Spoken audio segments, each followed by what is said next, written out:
اور قسم کھا کے بتاتا ہوں, مجھے عادت نہیں ہے لیکن میں قسم کھا کے بھی آپ کو کہہ سکتا ہوں, حلفاً آپ کو کہہ سکتا ہوں کہ جب میں آئی ایس آئی کی حراست میں تھا, جب وہ ہم پہ ٹارچر کرتے تھے تو ہمیں یہ آیت کا ترجمہ سناتے تھے. وہ یہ کہتے تھے تم لوگ فتنہ ہو, ہم تمہاری ایک طرف کی ٹانگ اور ایک طرف کی ہاتھ کاٹیں گے, اللہ کا حکم ہے. وہ یہ باتیں کرتے تھے. میں کہتا تھا کون سا فتنہ ہے, جواب اس کا کوئی نہیں ہوتا تھا. انہوں نے اولیاء مقبول جان صاحب کو جب مارا تو ان کو یہ آیت سنا کے, کیونکہ اولیاء مقبول جان صاحب نے وہاں قرآن پاک کی تلاوت شروع کر دی تھی. جب وہ اولیاء مقبول جان صاحب پہ ٹارچر کر رہے تھے تو اولیاء مقبول جان صاحب قرآن پاک کی تلاوت کر رہے تھے, پوچھ لیجیے گا آپ ان سے جا کر.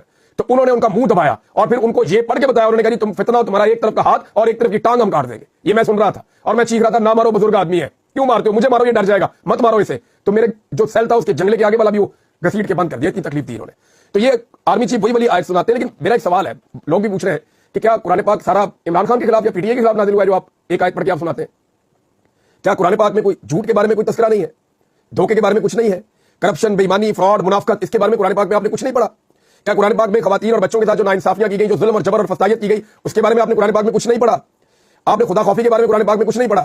یہ جو ساری چیزیں ہیں قرآن پاک میں صرف یہ ایک آیت نہیں ہے, اور اس کو آپ جس کے اوپر دل کرتا ہے چسپاں کر دیتے ہیں کہ جناب یہ آیت اس کے اوپر فٹ کرو, اب اس کو دبانا ہم نے.